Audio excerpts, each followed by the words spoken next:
좋은신문 TV입니다. 구독해 주시면 고맙겠습니다. 오늘 꽃다발을 준비했습니다. 왜냐하면 아까도 살짝 말씀드렸지만 우리 군태일 목사님께서 너무나도 귀하고 소중한 일을 해주시고도 당연하다고 생각하셨기 때문에 저희는 한 번도 인사를 못 드렸습니다. 저희 탈북민 여성이 한 분이 중국에 많이 팔려다녔어요. 그러다가 한국으로 왔는데 탈북자로 인정을 못 받았습니다. 그러다 보니까 도움을 전혀 못 받았어요. 집도 못 받고. 근데 또 암이 걸렸습니다. 죽기로 했는데 죽기 전에 수술이라도 한번 했으면 좋겠다. 또 권태일 목사님이 생각났습니다. 전화 드렸지요. 근데 수술비가 700만 원이 든다더라고요. 목사님께서 들으시고 알았다고 이래놓고 좀 기다렸죠. 며칠 있다가 병원에 다 가서 확인하고 벌써 수술비를 다 병원에다가 드리고 수술했습니다. 그리고 정말 오래 살 수 없었어요. 1년도 살았습니다. 그리고 저희 딸을 구해주시고 너무 감사해서 꽃다발을 준비했습니다.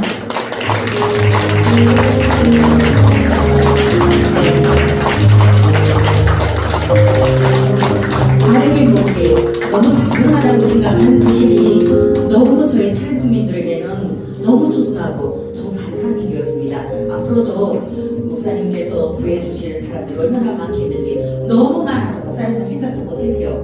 네, 그런데 하나님은 생각나게 하셨고 꽃다발을 이렇게 준비시켰습니다. 감사합니다. 해외 공간 협력 요청에 따른 구조자를 말씀드리겠습니다.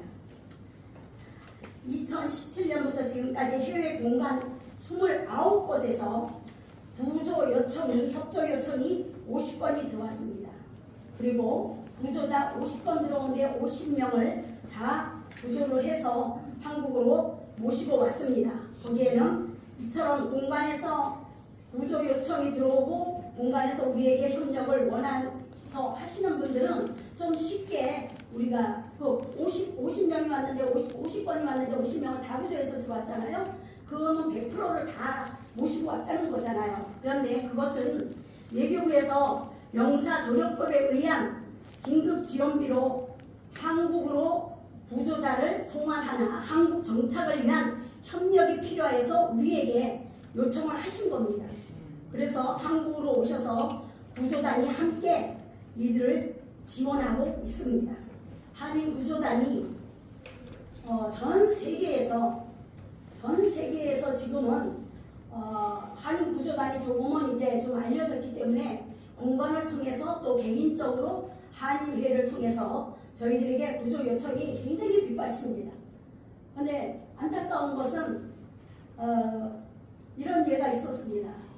과테말라라는 곳에서 한 여성이 57세인데 한 여성이 현지인 남자분하고 사시면서 굉장히 구타를 많이 당하고 거반 죽어갈 정도로 구타를 당하고 계시는 것을 알면서도 우리에게 구조 요청이 왔지만은 그쪽에 이제 공간에서는 너무 위험하다라는 아주 시골이기 때문에 한 7시간 정도 가는 시골이라서 위험하니까는 우리가 손쓸 수가 없다. 그냥 조금 기다려보자. 이렇게 되었는데 그분이 그 영사님이 경찰 영사님이 제가 사실은 과테말라에서 한 20년을 선교사로 일을 했었습니다. 그래서 그 경찰 영사님이 그때 저희가 있을 때 경찰 영사님하고 잘 지내고 잘 일을 같이 했던 분이 다시 과테말라로 정분이 되셔서 오셨는데 그분하고 대화를 하던 중에 그런 분이 있다고 서류를 뒤져보니까 서류를 이제 전에 계시던 영사님이 인수인계를 안 해주고 가셨는데 서류를 들춰보다 보니까는 그런 분이 있다는 서류가 있어서 저한테 묻더라고요. 그래서 한인구조단에서 몇 개월 전에 사실은 알고 있었다. 그런데 아직까지 못하고 있다고 이야기를 했어요. 그리고 영사님이 그럼 나하고 둘이 해보자 해가지고 저하고 한인구조단하고 같이 일을 하면서 가서 알아봤어요. 그랬더니 영사님이 그 대사관 명의로 직접 경찰에다가 공문을 넣어서 그분이 어떤 상황인가를 가서 봤어요. 그랬더니 정말 문을 잠궈놓고 아침 6시면은 남편 되시는 분이 일을 가기 때문에 그래서 그 이후에 가서 남편이 없을 때 가서 경찰을 대동해서 문을 부수고 가가지고 경찰들이 그분을 구출을 했어요. 한국 분이에요. 한국 여자분을. 그래서 구출을 했는데 정말 거반 죽어가시더라고요. 죽어가시는 분이라서 빨리 병원으로 모시고 가라 했더니 병원으로 모시고 가거나 이러면은 지원은 누가 하냐면 제가 개인으로 한인 구조단에서 못하면 저가라도 할 테니까 빨리 모시고 가서 생명을 살려야 된다. 이제 그렇게 해서 모시고 갔는데 그 병원에서 며칠 못 사니까 빨리 데리고 가라고 그러신 거예요. 그래서 데리고 가라 그래서 또 영사님이 저한테 연락을 해서 데리고 가라 그랬는데 앰뷸런스가 필요한데 어떡하냐. 그래서 앰뷸런스도 마찬가지로 저희가 될 테니까 제가 개인적으로도 될 테니까 일단은 살리자. 그래서 CT로 모시고 오려고 그러니까 앰뷸런스 그 값이 한 1,000불 정도 되는데 1,000불을 미리 달라는 거예요. 그래서 이게 이상하다 생각을 했어요. 이상하다 생각을 하고 이건 아니다 싶은 생각, 그리고 현찰로 달라 그러고. 그래서 이제 이건 아니다 싶은 생각이 들어서 거기 구조단장으로 있는 사람이 알아본 결과 그거는 그렇게 하면 안 되는 거고 거기 소방관청에 제일 높은 분한테 전화를 해서 우리가 사랑과시나 뭐 월드쉐어 이 기관에서 한번 과테말라의 그 하산 폭발로 인해서 그때 재난금이 많이 갔던 때가 있어요. 그래서 그분을 알기 때문에 그분을 했더니 그분이 소방차를 그러니까 119를 공짜로 그냥 데리고 이제 가라고 그래가지고 해주셔가지고는 과태 CT로 오셨는데 과태 CT 와서 병원에 입원을 하셨는데 이틀 만에 사실은 사망을 하셨어요. 근데 이제 그분만이 아니라 간혹 우리가 일을 하다 보면은 정말 빨리 모시고 오면은 살릴 수 있는데 어떤 환경에 막혀서 또 경제적인 문제가 또 해결이 안 돼서 이게 잘 안 돼서 꾸물꾸물 하다가 이렇게 놓치는 때가 있어요. 그럴 때 그냥 정말 너무 안타깝고 마음이 힘들 때가 많이 있습니다. 다음 올해 2024년 가장 어느 해보다도 많은 28개국에서 66건을 이미 협약 체결을 했습니다. 다음 여기 사진에 보시면 강남 요양원과 MOU를 했고 감 한인회와 MOU를 했고 행정사 법인 더 이음과 MOU를 했고 로스앤젤레스 한인회 회장님과 직접 MOU를 했습니다. 그 로스앤젤레스에 전에도 제가 근무를 할 때에 이 한인 회장님을 LA 한인 회장님을 만나려고 무던히 몇 번씩이나 애를 썼는데도 만날 수가 없더라고요. 굉장히 대단하셔서 만날 수가 없는 분이었어요. 근데 이번에 세계 한인 회장대회에서 만나서 바로 MOU를 했습니다. 다음 유럽도 했고 제 홍콩 체육대회가 있고 캐나다 토론토 한인회 했습니다. 2024년도 대회 행사 및 미팅 참여 사진도 화면에 띄워봤습니다. 해외 공간을 방문을 했고 외교부 주최 세미나에 참석을 하고 그리고 외교부에 미팅을 잡아서 가서 미팅을 했고요. 전이 되어져서 암 말기 상태이십니다. 현재는 암 말기 판정 후 주변 정리와 편안한 여생을 마무리하고 계십니다. 다음 서중수님이십니다.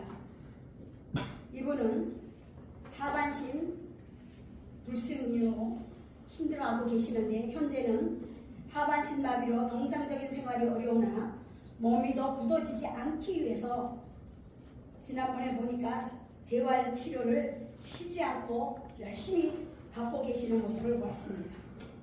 다음은 진명숙 님이십니다. 중국에서 오셨고 만성 신장염으로 현재 신장 투석을 지속적으로 받으며 한국 생활을 적응하기 위해서 노력하고 계십니다.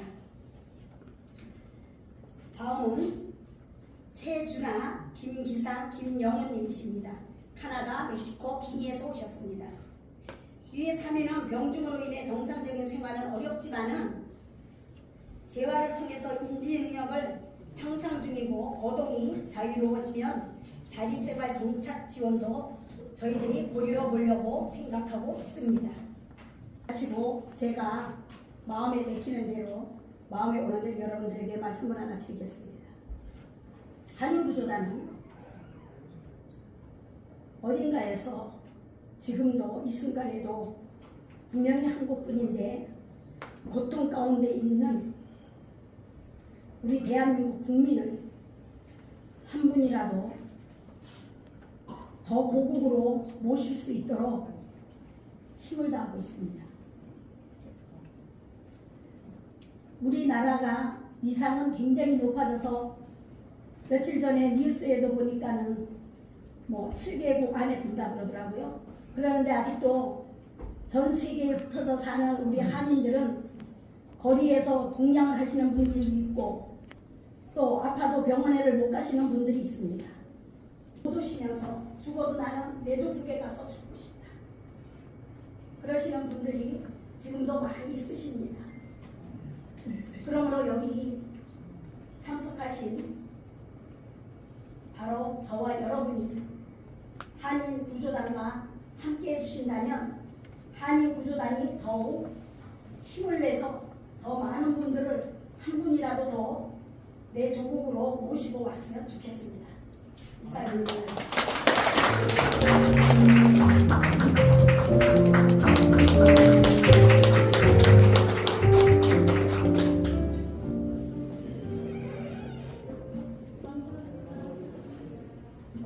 안녕하십니까.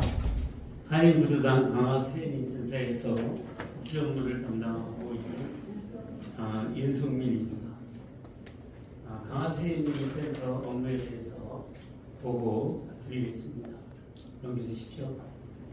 이거는 현재 인천광역시 강화군 양서면 인하로 210-9번지에 자리 잡고 있는 현재 건물입니다. 그리고 숙소가 2인실이 9개가 있고 그리고 개인실이 7개가 있습니다. 그리고 기타 시설, 식당이 있고 세미나실, 그리고 행정, 그리고 교육사무실이 있습니다. 넘겨주십시오. 트레이닝센터 입소 절차 진행을 말씀드리겠습니다. 일단 상담을 하고 그 다음에 입소 등록 그리고 계약을 하고 그리고 센터 생활 규칙 설명을 그들에게 알리고 그 다음에 숙소 배정을 하게 됩니다. 그렇게 되면 4개월 동안 의식주 제공을 진행하게 됩니다. 다음 장 넘겨주십시오. 신원회복 행정 서비스 제공입니다. 그들이 이제 해외에서 국내로 들어오게 되면 그냥 병원에 갈 수가 없습니다. 여러 가지 암 걸린 사람도 있고 아프신 분도 있고 당장 병원에 가야 되는데 갈 수 없는 상황에 처해 있습니다. 그래서 일단은 전입신고를 해야 그리고 주민등록을 회복을 하고 의료보험 회복을 하고 그 다음에 이제 그 행정적인 문제를 처리해 나갑니다. 그 기간이 15일에서 30일 완료가 됩니다. 3. 복지 혜택 행정 서비스 제공입니다. 대상에 따라서 기초수급 선정이 되고 그리고 차상위층 선정이 되고 또 그렇지 못하는 사람들은 공공일자리 선정이 되게 해서 그들이 나가서 일터에 일을 할 수 있도록 하는 기간이 45일에서 90일 완료합니다. 다음 장 4번 지역사회 정착 적응훈련 교육입니다. 지역사회 적응훈련을 한 데 있어서 그들이 해외에서 이제 국내에 들어오면 버스 타는 것도 모르고 연사무소 가서 뭘 하는 것도 모르고 복지과에 가서 뭘 요청하는지 모릅니다. 그러기 위해서 첫 번째 버스 타기 훈련을 합니다. 찾아갈 수 있도록. 두 번째는 연사무소 방문해서 자기 신분과 신상을 의논할 수 있도록 훈련을 합니다. 세 번째는 군청 복지과를 방문하는 훈련을 합니다. 네 번째는 보건소 및 병원 방문하기 적응 훈련을 하고 있습니다. 다음 장면입니다. 문화탐방 제공입니다. 그들이 20년, 30년, 40년 해외에 있다가 국내에 들어오면 아무 그 발전 동기도 그리고 한국에 대한 실정을 몰라요. 한국 사람이지만 한국에 대한 문화도 잘 모릅니다. 그래서 그들이 한국에서 적응할 수 있도록 하기 위해서, 그리고 그들이 한국에 와서 쉼을 얻기 하기 위해서 영화 탐방 훈련을 하고 있습니다. 그리고 문화센터 탐방하기, 유적지 탐방하기, 그리고 스스로 이제 관광도 하고 스스로 자기 마음의 쉼을 얻을 수 있도록 이렇게 훈련을 하고 있습니다. 6번째는 사회생활 정착 안정 교육입니다. 해외에서 그들이 국내로 올 때는 몸도 망가지고 그리고 마음도 망가지고 우울증에다가 공황장애에다가 트라우마가 있어요. 그래서 그들이 아무 소망이 없어요. 죽을 생각만 하고 있고 늘 불안함에 있습니다. 그래서 그들에게 이제 비전 교육을 하고 소망을 주고, 그 다음에 1대1 심리 상담 교육을 통해서 건강을 회복하는데 하고 동기부여를 하는데 하고 있고, 그리고 그들이 정서 안정이 될 수 있도록 그렇게 교육하고 있습니다. 7번째는 자립정착 기능 기촌 기술 및 창업 교육입니다. 지금 이제 그들이 오면 이제 물론 기초수급자가 돼서 국가가 지원해서 보살핌도 받지만 젊은 사람들이 와서 여러 가지 상처를 입고 와서 바깥에서 일을 하려고 하면 일을 못합니다. 그리고 바깥에 가서 노동인력에 가면 돈을 조금밖에 받지 못해요. 그래서 거기서 중장비 기술을 가르치고 있고, 그리고 목공 및 용접 기술 제공을 하고 있고요. 그리고 그들이 이제 거기에 자리 잡으면 기농기촌 그리고 그 강에서 살고자 하는 사람들이 있습니다.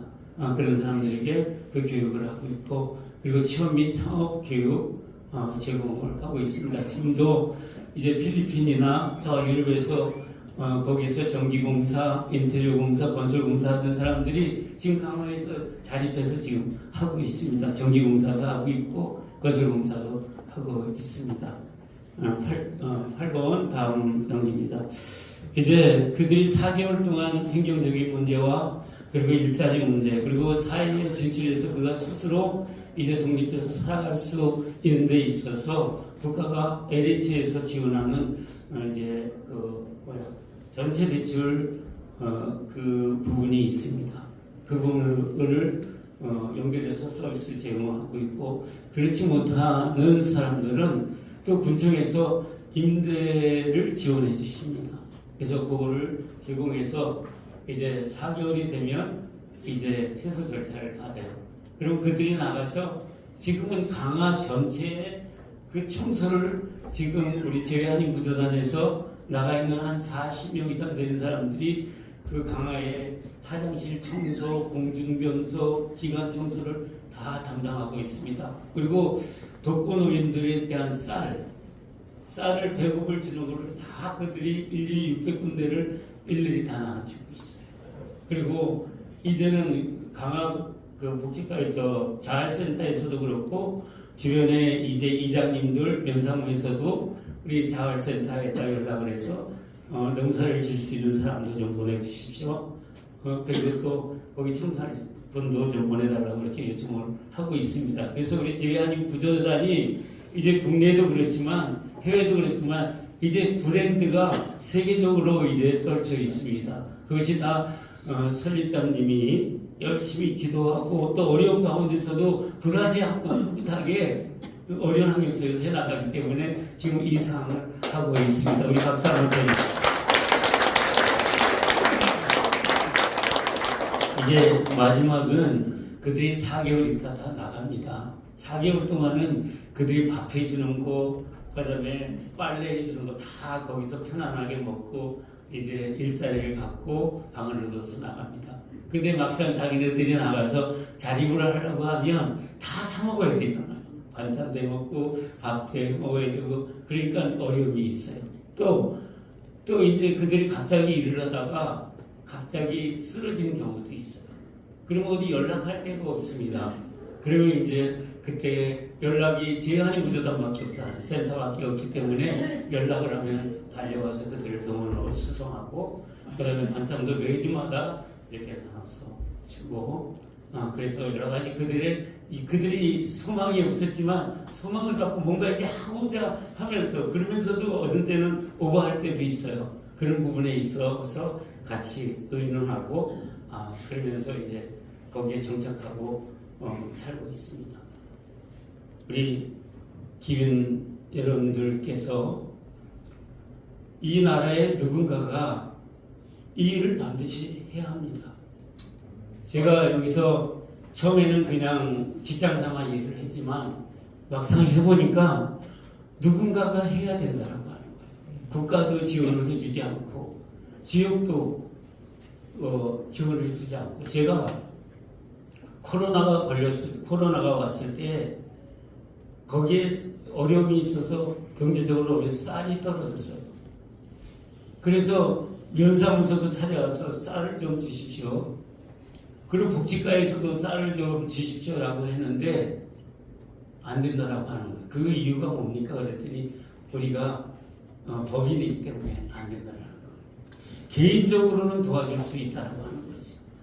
그러나 지금은 복지과에서 우리 사람들이 오면 우선적으로 그 학력을 보고 심의를 거쳐서 기초수업을 만들고 자활센터의 일을 만들어주고 그리고 이제 적극적으로 와서 협력을 하고 있습니다. 그래서 이제 통포층이 생겼다라는 거예요. 그리고 외무부가 관심을 가졌다라는 거예요. 이제 국가 모두가 이거를 감당할 때라고 생각이 됩니다. 우리 사랑하는 국민 여러분, 앞으로 많이 동참해 주시고 동참해 주시길 감사합니다.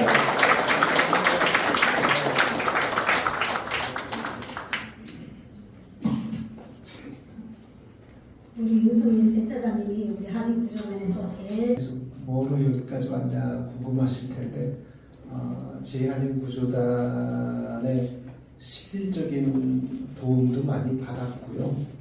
너무 감사해서 과연 제한인 구조단이 어떤 데인가 그리고 권태일 목사님이 누군가 알고 싶어서 이렇게 제가 지난해부터 와서 한번 만나뵈니까 권태일 목사님은 참 귀하신 분이세요.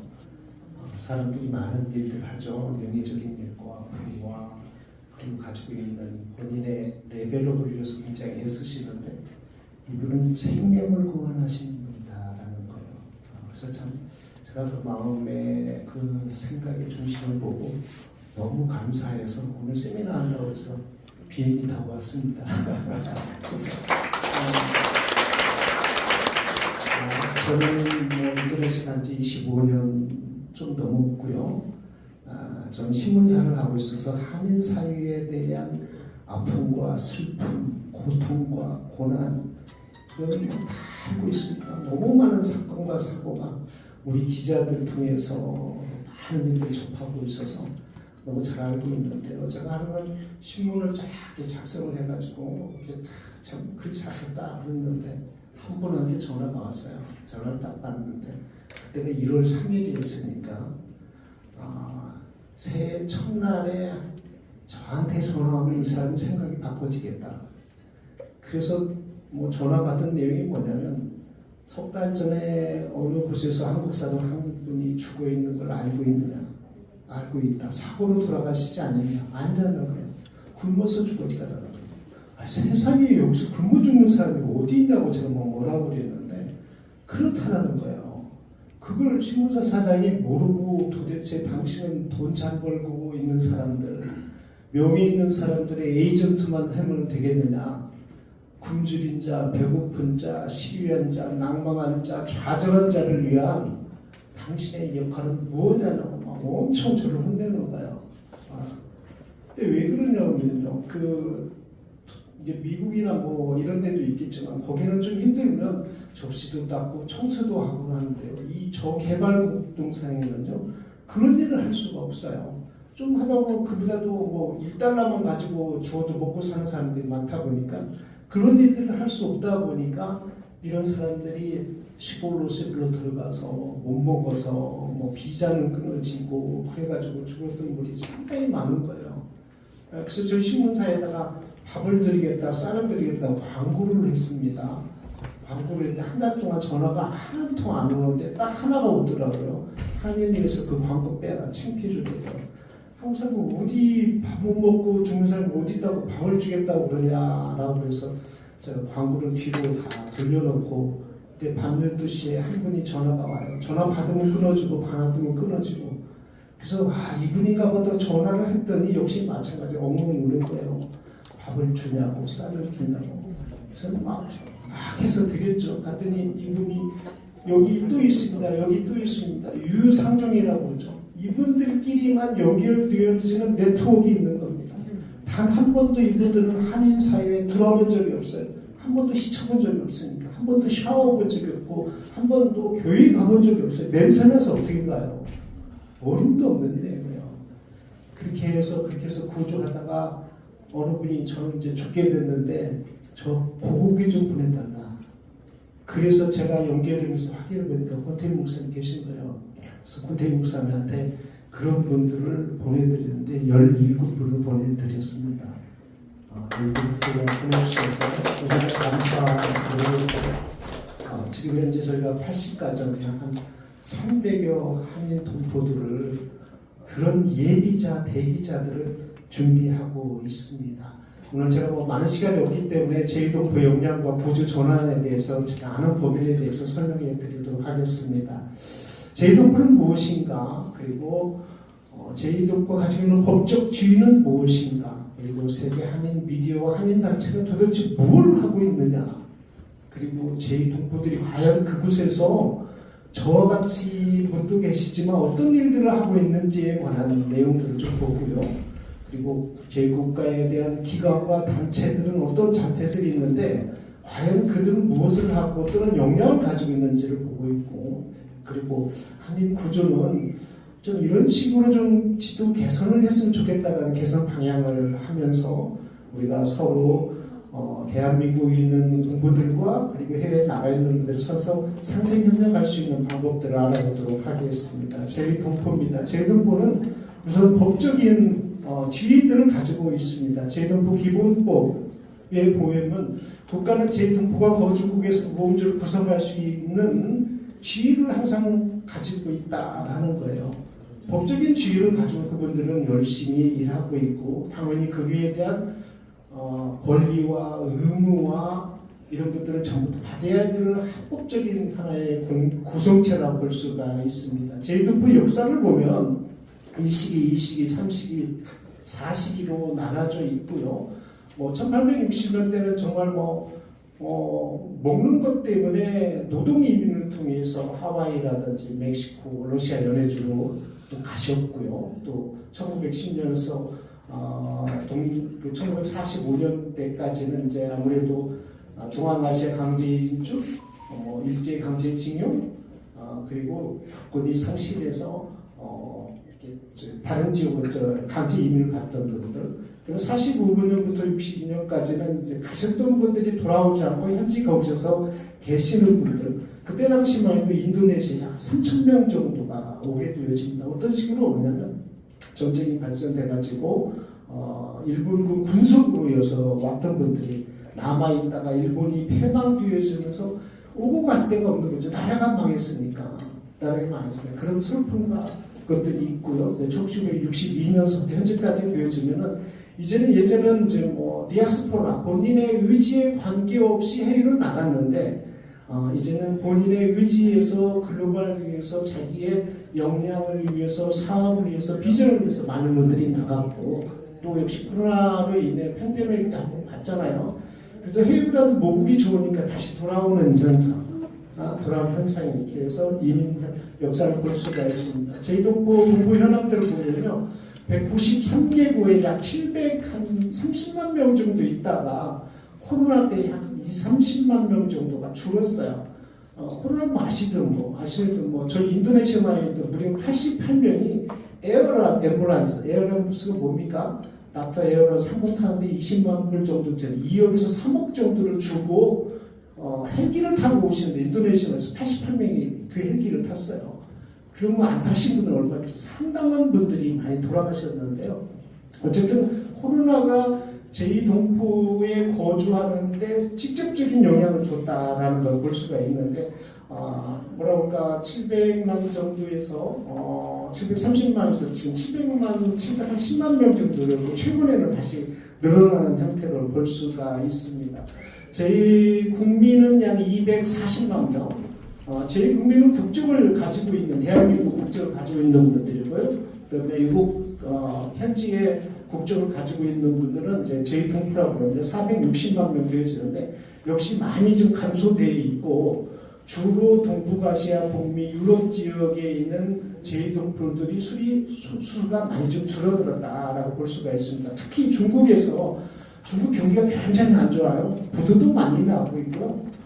중국에서 사업하는데 굉장히 어려워서 중국에서 지금 한인동포들이 많이 줄어들고 있습니다. 넘기겠습니다. 한인 비디오 현황입니다. 전 세계 한인 언론협회 수석부의장인데요. 저희 회원사들 명단입니다. 회원사들 명단이에요. 전 세계 어느 곳에서든지 한인들이 언론을 가지고 있습니다. 저희 한인 구조단은 이 언론을 통해서 많이 좀 홍보를 하고 영향을 하게 되어지면 많은 일들이 전파될 것이라고 보여집니다. 세계 한인 미디어 현황 리스트가 좀 있는데요. 제가 시나리오로 넘어가도록 하겠습니다. 제2국가 기관과 단체입니다. 많은 단체들이 있고요. 많은 기관들이 있어요. 그런데 그 기관들이 무슨 일을 하고 있는지를 좀 이해하시면 좋겠다라고 말씀드리겠는데요. 1378개 작년도 현황 제가 홈페이지를 캡처를 했는데요. 제 한인 부스트 뚜루룩 해보니까 제 이름이 없더라고요. 있어요. 제1급 국가의 공관 기관들, 대사관 총영사 코트라, 코이카가 있고요. 민간 한인단체, 주재국 한인위와 세계 한인 언론인 무역위협회, 그리고 여기에 계신 민주평등, 자유총연맹, 대한체육회, 한국분위 모든 지부들이 거의 193개국에 다 있어요. 근데 그분들이 그러면 어떤 일들을 해줘야 되느냐? 그리고 그분들이 가지고 있는 파워십은 뭐느냐? 경제적 활동 충분히 여유가 있어요. 그분들이 충분히 경쟁력 활동도 있고요. 한인동포들을 구조할 역량도 다 가지고 있습니다. 그분들의 지원에 필요한 충분 요건들을 다 가지고 있어요. 그런데 그 가지고 있는 것들이 그분들이 왜 이분 한인동포들을 구조해야 된다라는論文도 부족하고 이거에 정확한 데이터도 없다 보니까 이거를 좀 그분들이 가지고 있는 주의적 역량을 저희 구조단에서 좀 깨우쳐서 우리 바운더리를 끌어들이는 게 좀 중요하다. 단순한 보니까 200여 개 기관들과 단체들과 협약을 하셨는데 형식적 관계가 아니라 실질적 관계로 방향을 전하는 게 좀 필요하다라고 보여지는 거고요. 제2동포, 한인동포들의 그런 역할들을 보면 정치적으로나 경제적으로나 사회 문화적으로 요소마다 정말로 잘 다져져 있습니다. 아주 잘 다져져 있어요. 특히 정치 외교 분야에서 우리 가지고 있는 통일 지지 여론을 확산시킨다든가 그 정치적 신장에 한민족이 가지고 있는 역량을 국익을 대변하고 있고요. 정치인들도 굉장히 많아요. 경제 분야에서는 인도네시아 같은 한 분이 있는데 $300를 가지고 인도네시아에 넘어갔는데 지금 매출이 얼마인 줄 아세요? 한 2억 달러를 해요. 연간 매출이. 이게 얼마나 많은 그런 분들이 전 세계에서 우리는 대한민국의 조그마한 한반도 하나였지만 제2동포를 활용하면 지구촌 전 지역을 커버할 수 있는 지적 역량들을 한반도로 끌어올 수가 있는 것이죠. 근데 이거를 갖다가 잘 활용하면 좋겠다라는 것입니다. 문화적 이미지 제고라든지 대한민국 홍보를 하든지 지금 현재 많은 K-팝들이 엄청 홍보가 돼 있고 한류가 홍보돼 있었는데 제2동포가 없었으면 그 일을 할 수가 없고요. 지금 한국에 많은 메디컬에 관한 붐들이 이루어지고 있는데 제2동포 한인들이 이거에 대한 전도사 역할을 충분히 감당했기 때문에 이루어졌다고 볼 수가 있습니다. 한인 구조에 대한 문제 속에 그 문제는 무엇이냐면 사고 예방될 수 있는 리스트들이 다 있어요. 근데 그분들도 저희도 한 300명이 제가 지금 관리를 하고 있는데 그분들을 만나보면 한국 가세요 그러면 단 한 번도 간다는 사람이 없어요. 왜 그러냐? 이미 한국하고 관계가 끊어져 가고 있어요. 엄마, 아빠, 자식, 친구들하고 관계가 끊어진 이유는 뭡니까? 경제적으로 단절이 돼 있고 하다 보니까 돈도 걷어다 쓰고 그다음에 현지처럼 뭐 이렇게 하다 보니까 여러 가지 이유 때문에 근데 그분들은 한국으로 돌아갈 의지가 없어요. 근데 그분들이 가급적이면 사고가 되어지지 않게끔 사전에 미연의 그런 방지 역할로 지원해 주는 것도 필요하다. 그리고 거기 가지고 있는 지적인 용장을 새롭게 개발시키는 것도 필요하다. 근데 늦어가지고 구조자가 돼가지고 저희 콜센터 그리고 여기 한인구조단으로 전화할 때 대부분 아까 보셨지 않습니까? 사례들 보면 이미 골든타임은 어쩌습니까? 끝났어요. 거의 끝났어요. 그분들을 구조하자니 시간적 여유도 없는 거예요. 그분들을 구조하자니 우리가 가지고 있는 버젯이 $500밖에 없는데 5만 불, 5천 불도 들어가기에 늦춰버리는 거죠. 그러다 보니까 시기적으로 많이 늦췄는데 그것보다도 더 중요한 건 사고 발생 예고자들이 많이 있다. 그런 예고자들이 대사관에서 좀 관심을 가져야 돼요. 그리고 뭐 거기 있는 한인이라든지 한인 기관 단체들이 관심을 가져야 되는데 그런 극빈자, 나고자, 실종자에 대해서 이분들이 관심이 있다 없다? 없어요. 자기 먹고 살기도 바쁘거든요. 오늘 실적 대사관 근무자 몇 년 있다 갑니까? 2년 있다 가요. 많으면 3년 있다 가기도 바빠요. 한국에서 오는 것들을 맞죠. 손님 대접하는 것도 복잡한데 언제 실종자에 대해서 관심을 갖겠어요. 이런 거에 관한 지금은 관심을 가질 수 있게끔 한인 사회나 한인 단체들을 관심을 가질 수 있게끔 좀 네트워크를 활성화시키는 게 필요하다. 그래서 구조 방향에서는 무슨 이런 거에 대한 사고 예방 활동에 관한 정보를 사전에 교류를 하고요. 한국 외교부에서 거의 매일 엄청난 외교 그 사고 사례에 대한 예방적 자료들이 있습니다. 그런 자료들을 실시간으로 배포를 해서 그 정보를 공유해서 그런 사고자가 발생하지 않게 그러는 게 더 중요합니다. 두 번째는 아까 말씀드렸다시피 한인 공동체들이 있다고 했었습니다. 한인이 대사관 경제단체들이 엄청나게 돼 있어요. 굉장히 많아요. 저희 인도네시아만 해도 무려 한 100여 개 한인 단체들이 있어요. 그 단체들이 경제적 이익 활동을 위해서 굉장히 애쓰고 있어요.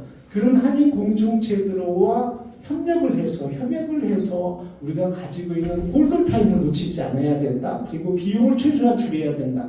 그리고 또 한 가지는 우리들끼리만 할 수 없는데요. 그 나라 지금 경찰이라든지 그 나라 현지의 사회의 단체, SOS 단체들이 굉장히 많이 있어요.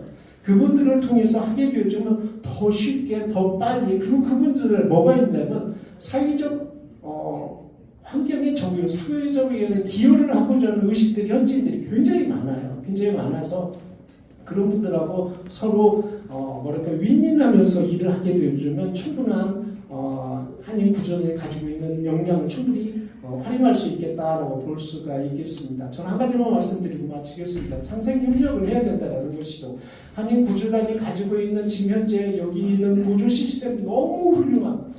이 훌륭한 거를 갖다가 현지에 적용을 시켜서 그들과 함께 윈윈할 수 있는 한인이 너무 나오고 우리 같이 한번 하자. 경제 단체들 하자. 한인 사회 그 현지 단체들하고 협력을 해서 위탁 단체와 수탁 단체 간에 가지고 있는 테크닉한 인력, 자금, 구조, 행정의 여러 부분에 서로의 이익을 증진하기 위해서 주고받고 상생협력 윈윈 전략으로 가게 되어지면 한인 구조단은 목적 이상의 큰 역할을 감당할 것이라고 보여집니다. 이상 마치도록 하겠습니다.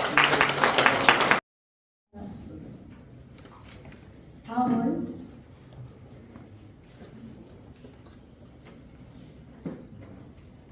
해외 쉼터 운영과 중요성에 대해서 필리핀 동포사랑 쉼터 설립자이신 박일경 설립자님 모시고 들어보겠습니다.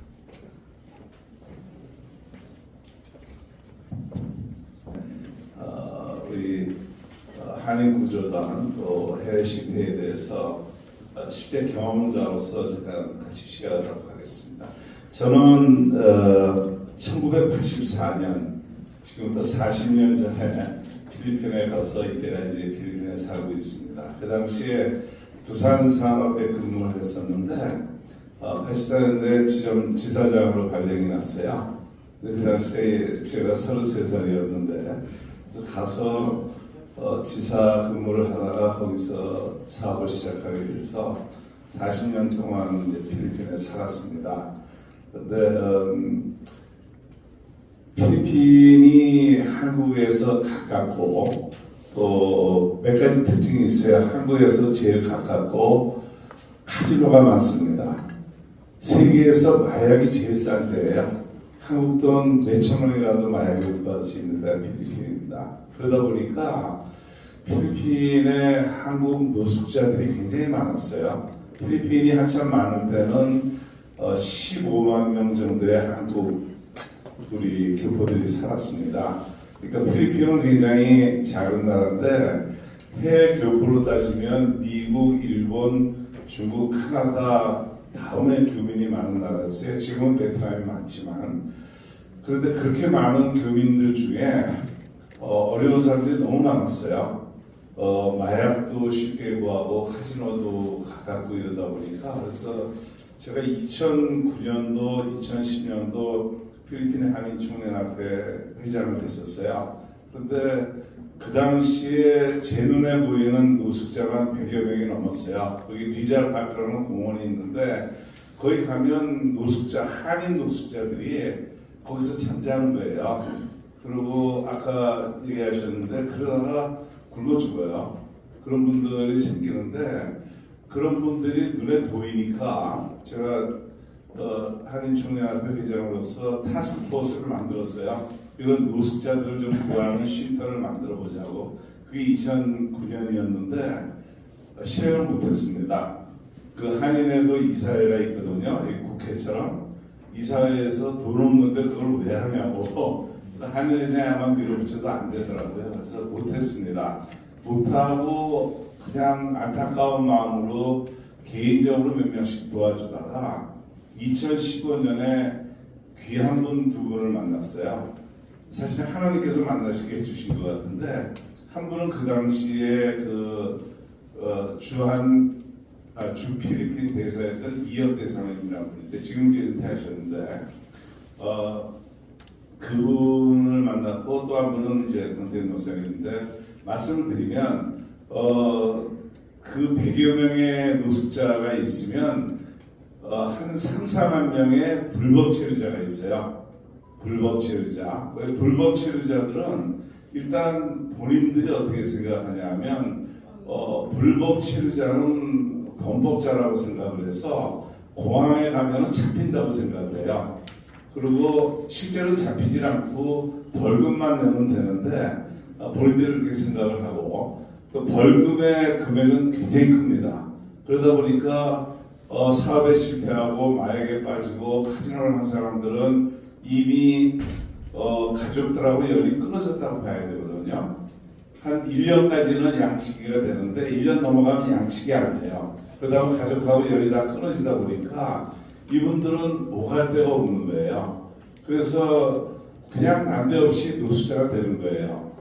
왜냐하면 한국에 돌아가려고 그러면 불법 체류 벌금이 엄청나고 오갈 데는 없고 여러분들 좀 자기가 노숙자 제 개인이 노숙자 되는데 일주일 안 걸려요.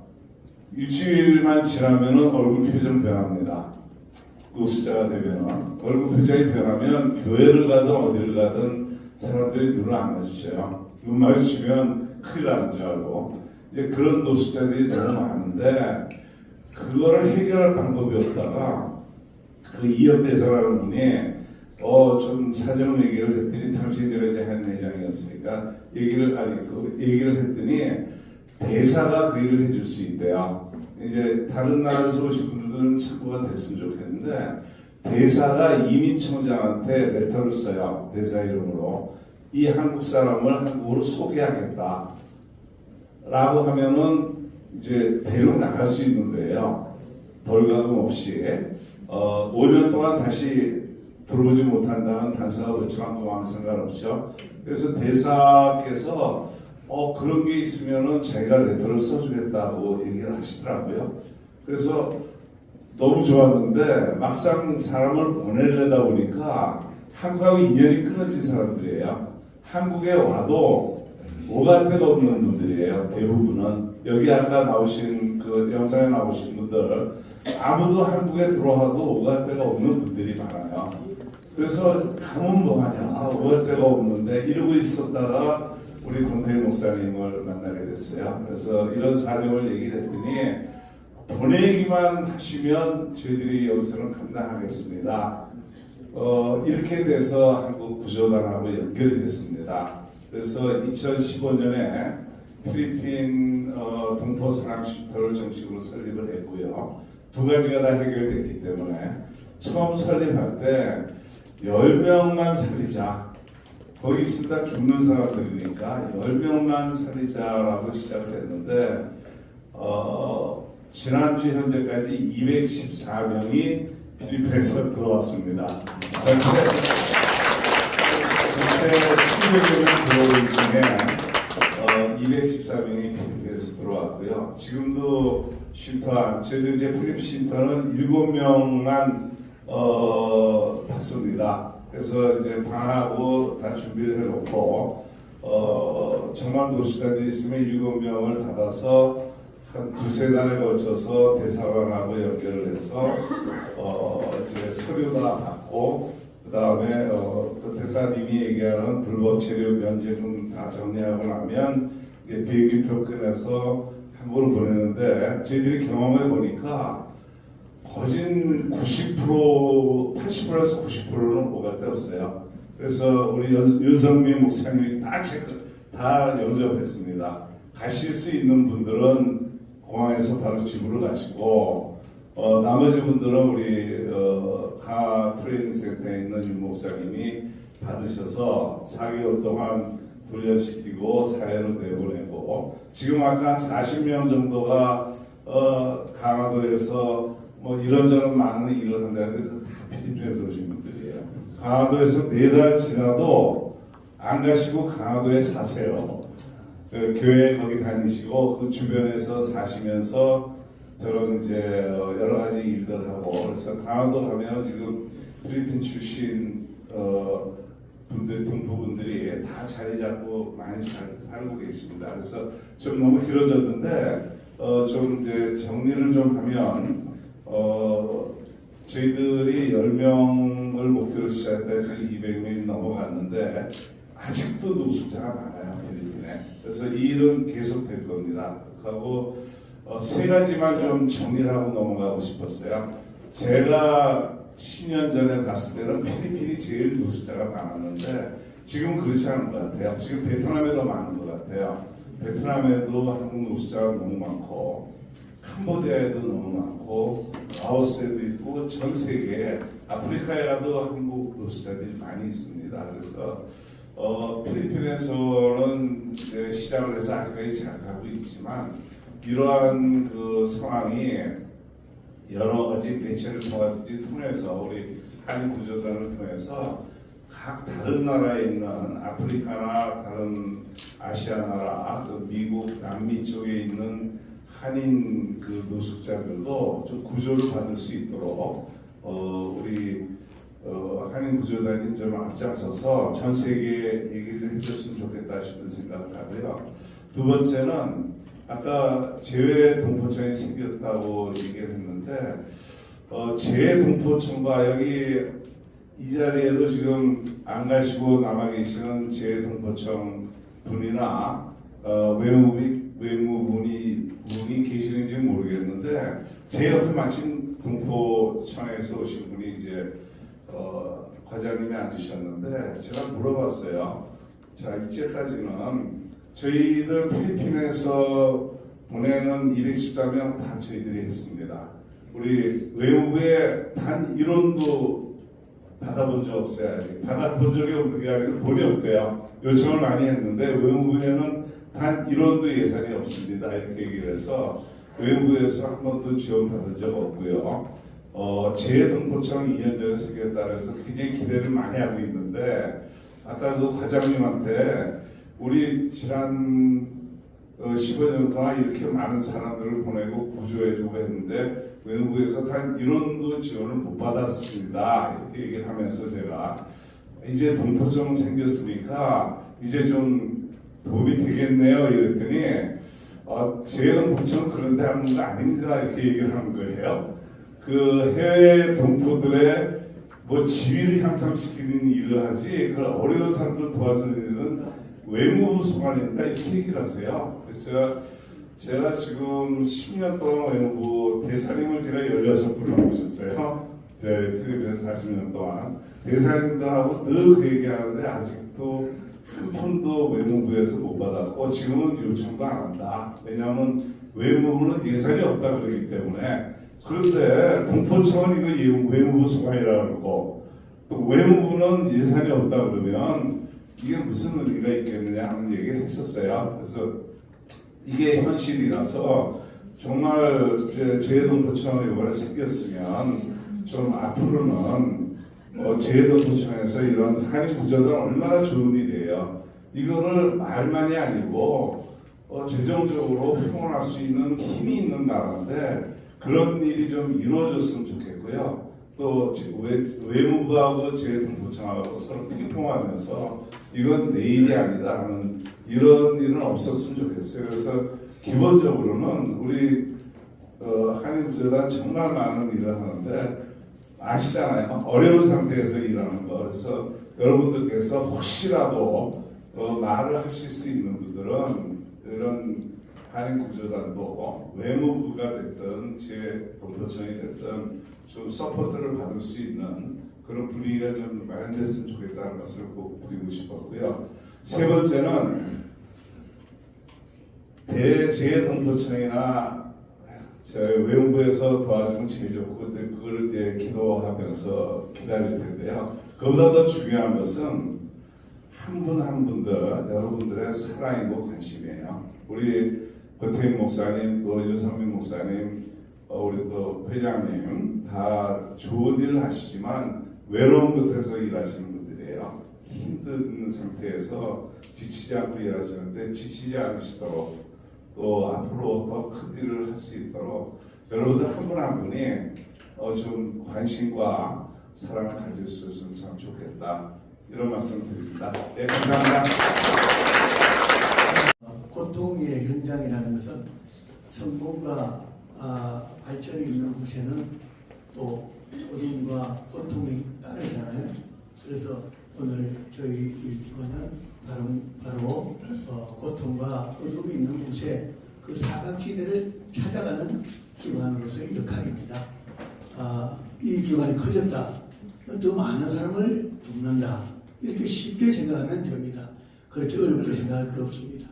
제가 명함을 오늘 UNR로 국제연합 자국민 구조기관 이러면서 제가 명함을 모르는 분들에게 몇몇 모르는 분들에게 드렸어요.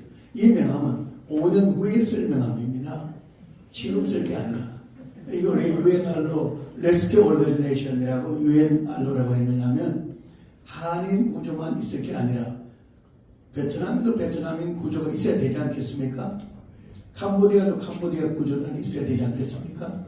네. 그러니까 전 세계에 우리 한인 구조와 같은 기관이 적어도 10개 정도가 되면 유엔의 정식 유엔 기관으로서의 역할을 감당할 수 있고, 예. 박수 한번 쳐주세요. 유엔 기관이 발족이 되면 유엔에서 지원도 받을 수가 있고, 정말 더 많은 어려운 사람들에게 힘을 실어줄 수 있는, 더 많은 한 명이라도 더 구조할 수 있는 역할을 충분히 할 수 있기 때문에 여러분, 비록 우리가 현재는 자력으로 사실 얼마 전까지만 해도 한인 구조에 관해서 처음 설립했을 때는 더더욱 뭐 이게 어디서 나왔나, 그리고 돈은 어디서 받나, 뭐 북한에서 재정 지원받나, 어디 정부에서 지원받나, 뭐 이런 식의 궁금증. 또 우리가 구조한다니까 구조한다는 명분으로 남자는 배 고기잡이 배로 팔아먹고 여자는 어디 사창가로 팔아먹으려고 그러지는 않나, 뭐 이런 식의 걱정을 많이 했는데 이제 많이 알려져 가지고 전 세계 한인 회장으로 되신 분들은 다 거의가 이제 한인 구조단을 알게 되었습니다. 그래서 저희가 정말 그래도 뿌듯한 것은 어느 날든지 가서 한인 회장님 찾으면은 아유 하면서 이제는 그전에는 밥도 우리 돈으로 사야 됐는데 지금 이제 그분들이 밥을 사주실 수 있는 환경까지 돼서 굉장히 뿌듯하고 감사합니다. 그래서 여러분들이 이렇게 끝까지 관심을 가지고 또 찾아주고 또 무슨 용어 단어 하나만 해도 그 단어 하나가 사람들에게 통용되기까지는 많은 시간이 걸리잖아요. 또 한인구조단이라는 이 기관이 처음 우리나라에서 생겨서 이것이 알려지기까지는 실제적으로는 한 14년 정도가 됐는데 지금 정식 허가낸 지는 7년 됐고요. 그래도 많은 사람들이 모릅니다. 그래서 도대체 구조단이라는 게 뭔가 이런 생각을 하게 되는데 그들의 그 고통의 현장에 뭐 규모가 크다 적다 이것은 사실 별 문제가 아니고요.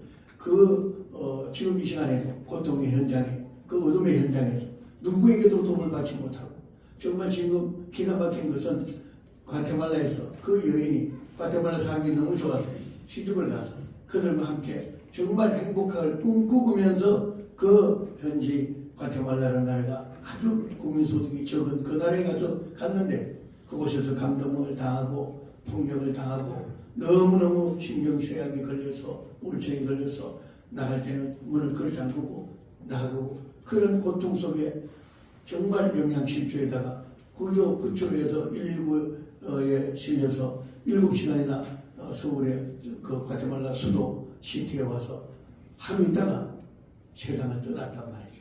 이런 모습들을 여러분 한번 생각해봐요. 한 사람이 그 고통에 여러분 가족, 친구, 형제, 동생, 누나, 부인 이런 분들이 그랬다고 생각을 해보세요. 기가 막힌 일이죠. 이런 것들을 우리가 생각하면서 더 관심을 많이 가져주신다면 더 많은 정말 어려운 사람들 한 명이라도 더 구제하는 것. 함께하는 사람같이 제가 처음 설립할 때 우리 이사장님이 오셨는데 정말 이사장님이 우리에게 좋은 말씀을 해주셔서 너무 감사하고 뿌듯한데 왜 양로원도 있고 고아원도 있고 다 있는데 우리가 당신이 뭘 나서서 제일조면으로 일할 때 하느냐 물었을 때 우리가 내가 함으로 인해서 한 명이라도 줄어든 거 아니냐. 한 명을 위해서 가는 것이 한 명을 줄어들게 하고 2명 줄어들게 하고 3명 위로를 받고 4명 자립을 할 수 있는 마음이 된다면 이보다 더 중요한 게 어디 있냐. 그것이 우리에게 해야 할 일이고 우리 모든 성공한 자들 모든 삶을 영위한 자들 그래도 이만하면 먹을 만하다 한 사람들은 이들에게 관심을 가지는 것 이것이 바로 사회적 책임을 감당하는 것이 아니겠습니까? 오늘 끝까지 이렇게 함께 해주셔서 너무 감사하고요. 오늘 이런 이 자리에 함께하는 사람같이 이런 정말 강당을 마련해서 이렇게 일을 할 수 있고 또 이런 집회를 할 수 있는 시간이 되었고 환경 여건을 마련해준 우리 이사장님에게 박수 한번 쳐주시기 바랍니다. 너무나 감사하고요. 오늘 우리 조갑진 총장님이 좀 끌끌하면은 여기에 바로 앞에 커피숍이 있는데 여기 가서 커피 마시면은 다 커피값을 내시겠다고 하는데 박수 한번 쳐주시기 바랍니다. 우리 박일경 우리 이사장님 또 우리 많은 분들이 함께 해주셨고 또 이렇게 힘이 실어주셨고 또 특히 우리 구조단의 이전 직전 이사장님 우리 강준호 이사장님 박수 한번 더 쳐주시기 바랍니다. 모두 함께 해주셔서 정말 감사하고요. 마지막으로 이 모든 것을 함께 이끌어 주셨으므로 감사한데 여기 꽃다발 들고 서 있습니다. 제가 오늘 꽃다발을 준비했습니다. 왜냐하면 아까도 살짝 말씀드렸지만 우리 군태일 목사님께서 너무나도 귀하고 소중한 일을 해주시고도 당연하다고 생각하셨기 때문에 저희는 한 번도 인사를 못 드렸습니다. 저희 탈북민 여성이 한 분이 중국에 많이 팔려다녔어요. 그러다가 한국으로 왔는데 탈북자로 인정을 못 받았습니다. 그러다 보니까 도움을 전혀 못 받았어요. 집도 못 받고. 근데 또 암이 걸렸습니다. 죽게 됐는데 죽기 전에 수술이라도 한번 했으면 좋겠다. 또 권태일 목사님이 생각났습니다. 전화 드렸지요. 근데 수술비가 700만 원이 든다더라고요. 목사님께서 들으시고 알았다고 이래놓고 좀 기다렸죠. 며칠 있다가 병원에 다 가서 확인하고 벌써 수술비를 다 병원에다가 드리고 수술했습니다. 그리고 정말 오래 살 수 없었어요. 2년을 받았습니다. 그리고 저희 딸을 구해주시고 너무 감사해서 꽃다발을 준비했습니다.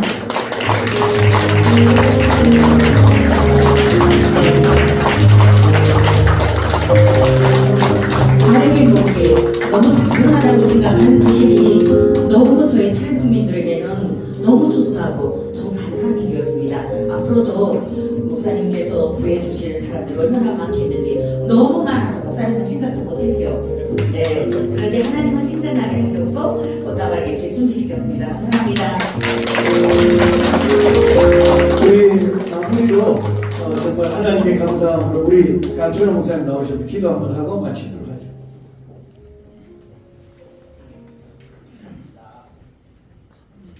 감사합니다.